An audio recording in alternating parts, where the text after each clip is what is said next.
وہ زینت نرالی ہو فیشن نرالا، جیا کرتا ہے کیا یوں ہی مرنے والا، تجھے حسن ظاہر نے دھوکے میں ڈالا، جگہ جی لگانے کی دنیا نہیں ہے، عبرت کی جا ہے تماشا نہیں ہے، ٹک حرص و ہوس کو چھوڑ میاں، مت دیس بدیس پھیرے مارا، قزاق اجل کا لوٹے ہے، دن رات بجا کر ناکارا، کیا بدیا بھینسا بیل شتر، کیا گونی پلہ سر بھارا، کیا جیہوں چاول موٹ مٹر، کیا آگ دوں اور انگارا، سب ٹھاٹ پڑا رہ جائے گا جب لا چلے گا بنجارا۔ اس میں پرانی اردو کے الفاظ ہیں، سمجھ تو نہیں آئے ہوں گے، لیکن اس کا مقصد یہ ہے کہ دنیا فانی ہے، آخرت کو سامنے رکھو۔ سب سے آخری آدمی جو جنت میں جائے گا، جس کے پاس جو سمجھیے کہ سب سے چھوٹی جنت ہوگی، وہ آپ نے کہا میری امت سے ہوگا، اس کا نام ہوگا جوہینہ، اس کے قبیلہ بھی ہوگا جوہینہ۔ آپ نے کہا میں اب دیکھ رہا ہوں کہ وہ جہنم سے نکل رہا ہے اور جنت کی طرف اللہ اس کو لے جا رہے ہیں۔ جو جنت کے دروازے پر آئے گا تو اللہ تعالیٰ کہیں گے جا، تو اللہ تعالیٰ اس سے نا دل لگی کریں گے، اس کی دل لگی کے لیے۔ وہ جب اندر جانے لگے گا تو لگے گا کوئی جگہ ہے ہی نہیں، وہ واپس ہو جائے گا۔ اللہ تعالیٰ فرمائیں گے جا تو صحیح، وہ جائے گا، پھر بھری ہوئی نظر آئے گی، واپس آ جائے گا۔ پھر اللہ کہیں گے جا تو صحیح، کہے گا میرے واسطے جاتا تو چھڈی نہیں، میں کتنے جاؤں؟ تو اللہ تعالیٰ فرمائیں گے اچھا یہ بتا، میں نے جب سے زمین بنائی، دنیا جب سے میں نے زمین بنائی، اس کو ملٹی پلائی بائی 10 کر کے تمہیں دے دوں تو خوش ہو؟ تو کہے گا یا اللہ مذاق تو نہ کر میرے نال، میں نے تو کوٹھا ہی کافی۔ اللہ کہیں گے جا، اس دنیا سے تجھے 10 گنا بڑی جنت دے دی۔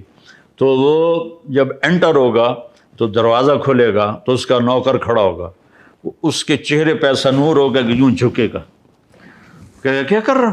کہ تم فرشتے ہو، تمہیں کیا اس کو کہتے ہیں سلام کر رہا ہوں۔ وہ کہے گا میں فرشتہ نہیں، میں آپ کا نوکر ہوں، اور میرے جیسے اور 70,000 80,000 آپ کے نوکر ہیں۔ اچھا کتنے ان کا آگاں تو ٹور آگے ٹورے گا، ایک اور نور کی چمک اٹھے گی تو وہ سجدے میں گر جائے گا۔ اور آقا یہ کیا کر رہے ہو؟ کس کو سجدہ کر رہے ہو؟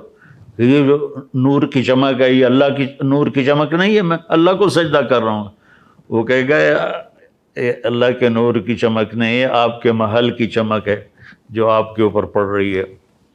پھر جب وہ آگے جائے گا تو 80,000 نوکر اس کا استقبال کریں، گاڈ آف آنر، کہیں گے امان علیہ سیدنا ان نظور، ہمارے آقا سارے جنت والے جنت میں آ گئے، آپ کدھر رہ گئے تھے؟ اتنی دیر لگا دی۔ وہ کہے گا شکر کرو میں آ گیا، میں نے بڑا لیتر پہن، اللہ نے معاف کیتا تو میں آیا، میری بڑا برا حال ہویا۔ تو 80,000 نوکر اس کے ساتھ چلیں گے، اور اس کو آگے جا کر بہت بڑا خوبصورت میدان ہوگا، اس میں ایک تخت ہوگا، وہاں بٹھائیں گے۔ تو وہ کہے گا سارا کچھ کہندا ہے؟ وہ کہیں گے سارا کچھ آپ کا ہے۔ اچھا؟ پھر وہ کہیں گے بھائی ہمارے آقا جہنم سے آئے ہیں، بھوکے بھی ہیں، پیسے بھی ہیں، کھلاؤ بھائی، پلاؤ بھائی۔ 80,000 خادم، 80,000 ڈونگے اور 80,000 گلاس لے کر آئیں گے، ہر گلاس میں مشروب نیا ہوگا، ہر ڈونگے میں کھانا نیا ہوگا، اور وہ سارے کھا جائے گا اور ڈکار بھی نہیں مارے گا کہ نہ اس کا اللہ تعالیٰ معدہ تھکائے گا۔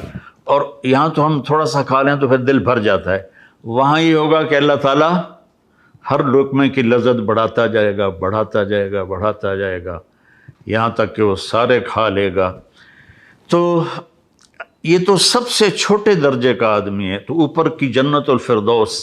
تو میرے بھائی اللہ نے ہمیں دنیا میں پاکستان ایک جنت کا ٹکڑا دیا ہے، ہم اس سے وفا کریں۔ ہم کہتے ہیں حکمران برے ہیں، پہلے ہم برے ہیں۔ ہمارے بازاروں میں سچائی آ جائے، ہمارے بازاروں میں تاجر ٹیکس ادا کریں، ہمارے بازاروں میں تاجر کسی کو دھوکہ نہ دیں، ہمارے بازاروں میں تاجر وعدہ خلافی نہ کریں، ہمارے ذمہ اپنے خدام پر، اپنے نوکروں پر ظلم زیادتی نہ کریں، اور دفتروں میں بیٹھے والے افسران وہ رشوت نہ لیں، رزق حلال کمائیں۔ تو پھر سب مل کر اس ملک کو بنائیں گے۔ صرف حکومت نہیں بنا سکتی، حکومت مختصر سی ایک جماعت ہے، وہ ہر آدمی سے سچ کیسے بلوائے گی، ہر آدمی کو دیانتداری پہ کیسے لائے گی، تو بھائیو یہ اللہ تعالیٰ نے ایک بہت بڑی نعمت ہمیں دی ہے، ہم اس کی قدر کریں۔ اس کی مٹی میں ہمارے ماں باپ دفن ہیں، ہمارے دادا پردادا دفن ہیں۔ ہم تو ویسے مائگریٹڈ نہیں ہیں، ہم تو مقامی تھے، تو ہمارے تو اب صدیوں سے ہمارے بزرگوں کی قبریں یہاں ہیں۔ تو ویسے ہمارا نسب پرتھوی راج سے ملتا ہے، وہ جو میں نے سنایا شروع میں، چوہان، ہم راجپوت چوہان ہیں۔ تو ہم اس سے وفا کریں، اور زمینداروں سے کہتا ہوں اللہ کے واسطے محنت کرو۔ زمینیں ٹھیکے پہ دے دیتے ہیں، خود بیٹھے رہتے ہیں، پھر زمینیں بیچنے لگ جاتے ہیں، ماں باپ کی وراثت کو ایسے اڑا کے رکھ دیتے ہیں، یہاں تک کہ پھر سڑکوں پہ آ جاتے ہیں۔ تو محنت کرو۔ تاجر اللہ کی قسم جو سچائی میں دولت ہے وہ جھوٹ میں نہیں ہے، جو محنت میں عزت ہے وہ سستی میں نہیں ہے، جو حلال میں لذت ہے وہ حرام میں نہیں ہے۔ تو بھائیو ہم اس ملک کو خوبصورت بنائیں، حسین بنائیں، لوگوں کے حقوق کا خیال کریں۔ اب بتاؤ مثلا مجھے تھوڑی دیر پہلے کل ہی ایک خاتون کا فون آیا کہ میں جوانی میں بیوہ ہوگی، میرا ایک ہی بیٹا تھا، میں نے اس کے لیے اپنے آپ کو وقف کر دیا، لیکن اب وہ مجھے ایسا ذلیل کرتا ہے کہ میرا دل ٹکڑے ٹکڑے ہو جاتا ہے۔ اب یہاں کون سی حکومت آ کر یہ کام ٹھیک کرے گی؟ تو اور جب میرے نبی سے پوچھا گیا یا رسول اللہ قیامت کب آئے گی؟ آپ نے کہا اللہ کو پتہ ہے۔ انہوں نے کہا یا رسول اللہ کو نشانی بتائیں، تو آپ نے فرمایا جب بیٹیاں بھی ماؤں کو ذلیل کریں گی تو قیامت آ جائے گی۔ بیٹے تو ہوتے ہیں سرکش، جب بیٹیاں بھی سرکش ہو جائیں گی اور ماؤں کو ذلیل کریں گی تو اللہ تعالیٰ قیامت کا ڈنکا بجا دے گا۔ تو گھر میں کون سا پیارا لگے، اپنی تربیت، اپنا خیال۔ ہمارا مزاج بن گیا او اے کر رہا ہے، او اے کر رہا ہے، او اے کر رہا ہے، ادھر نہیں، ہم ادھر آ جائیں۔ میں کیا کرتا ہوں، وہ جو اللہ تعالیٰ مغفرت فرمایا علامہ اقبال رحمۃ اللہ علیہ کی، ایسا شاعر زندگی میں نہیں آیا کوئی، تو وہ کہتے ہیں تجھے کیوں فکر ہے اے گل دلے صد چاک بلبل کی، تو اپنے پیرہن کے چاک تو پہلے رفو کر لے، اپنے من میں ڈوب کر پا جا سراغ زندگی۔ اور سلطان بابا فرماتے ہیں دل دریا سمندروں ڈوگے، کون دلا دیاں جاڑے ہوں، وچے بیڑے وچے جھیڑے وچے ونج مہانے ہو۔ تو نوجوان اپنے ماں باپ کی قدر کریں، اپنے ماں باپ کو عزت دیں، ان سے محبت کریں۔ ماں باپ سے کہتا ہوں اولاد کو عزت دیں، محبت دیتے ہیں، عزت نہیں دیتے، جس سے ماں باپ اور اولاد میں فاصلہ پیدا ہو جاتا ہے۔ محبت تو فطری ہوتی ہے، لیکن عزت دینا مشکل ہو جاتا ہے کہ میں اپنی اولاد کو عزت دوں۔ ہم ان کو عزت دیں گے وہ ہمارے قریب آ جائیں گے، ہمارے لیے ہمارے بازو بنے گے۔ ایسی خاوند اور بیوی، سب سے بڑا جو شیطان خوش ہوتا ہے وہ اس پر خوش ہوتا ہے کہ خاوند اور بیوی میں جھگڑا ہو جائے۔ اللہ تعالیٰ صلح پر اتنا خوش ہوتا ہے، خاوند بیوی لڑ پڑیں، صلح کر لیں، ان کے پچھلے سارے گناہ معاف ہو جاتے ہیں۔ میرے بھائی بہنوں، ہم 14 اگست ایسے منائیں کہ بھائی ہم نے جھوٹ نہیں بولنا، ہم نے دھوکہ نہیں دینا، ہم نے فراڈ نہیں کرنا، ہم نے حرام نہیں کھانا، ہم نے ماں باپ کو تنگ نہیں کرنا، ہم ان کی فرمانبرداری کریں گے، بیوی خاوند کی خدمت کرے، خاوند بیوی کو عزت دے۔ تو بازار میں بیٹھو تو سچ، صادق اور امین، میرے نبی جو ہائی لائٹ ہوئے صفتوں میں 2، صادق امین، سچے دیانتدار۔ پورے اسلام کو اگر آپ مجھ سے پوچھیں کہ مولوی صاحب پورا اسلام 2 لفظوں میں بتاؤ تو سچائی اور دیانتداری ہے، اور ساری دنیا کے ظلمتوں کو، ساری دنیا کی اندھیریوں کو 2 لفظوں میں بتاؤ تو جھوٹ اور دھوکے بازی ہے، جھوٹ اور دھوکے بازی ہے، جھوٹ اور فراڈ ہے۔ بھائیو، اس ملک کی عزت ہماری عزت ہے، اس ملک کی عظمت ہماری عظمت ہے۔ آپ دیکھتے نہیں دنیا کی واحد پاک اسلامی سلطنت ہے جس کو اللہ تعالیٰ نے نیوکلیئر پاور بنا دیا۔ یہ کتنا عظیم شان کام اللہ تعالیٰ نے کروایا ہے۔ تو اللہ نے اتنا ٹیلنٹ رکھا ہے ہماری نسل میں اور ہمارے نوجوانوں میں کہ اتنی غربت کے بعد اور اتنے ہر قسم کے دھوکے بازی کے بعد اللہ تعالیٰ نے اس کو ایک عالمی طاقت بنایا، اور اللہ تعالیٰ نے اس کو نیوکلیئر پاور بنایا، اور اللہ تعالیٰ نے اس کی عزت کو بحال کیا، وقار کو بلند کیا۔ افواج پاکستان دنیا کی بہترین فوج، دنیا کی بہترین فوج ہے۔ ہمارے پورے ملک میں ایک ہی ادارہ ہے جو بہت خوبصورتی سے چل رہا ہے، باقی تو گڑبڑ زیادہ ہے اور صحیح تھوڑا ہے، لیکن اللہ ہمارے ان سپاہیوں کو اور ہمارے ان فوج کے افسران کو، سپاہی سے لے کر چیف آف آرمی اسٹاف تک، اور سپاہی سے لے کر air marshal, air chief marshal تک، یہ سب اور ایسے ہی بحریہ والے ہمارے بڑا قیمتی سرمایہ ہیں۔ تو اللہ تعالیٰ نے ہمیں عزت دی ہے، ہمیں عزت کو بحال کریں، چونکہ جب فساد بڑھ جاتا ہے، گناہ بڑھ جاتے ہیں، پھر اللہ کی پکڑ آ جاتی ہے۔ تو اللہ تعالیٰ ہمیں عمل کی توفیق بخشے۔ آپ سب کی خدمت میں گزارش ہے کہ ہم 14 اگست کی رات توبہ کریں اور اللہ کی بارگاہ میں سر جھکائیں اور اللہ سے دعا کریں کہ اللہ تعالیٰ ہمیں اس ملک کے لیے کچھ خدمت ہم سے لے لے۔ جب ہم دنیا سے جا رہے ہوں تو لوگ بھی ہم پہ راضی ہوں اور اللہ بھی ہم پہ راضی ہو، اور اللہ کا نبی ہمیں گلے سے لگائے، ہمارا ماتھا چومیں، کیا میرا امتی، تو نے مجھے خوش کر دیا۔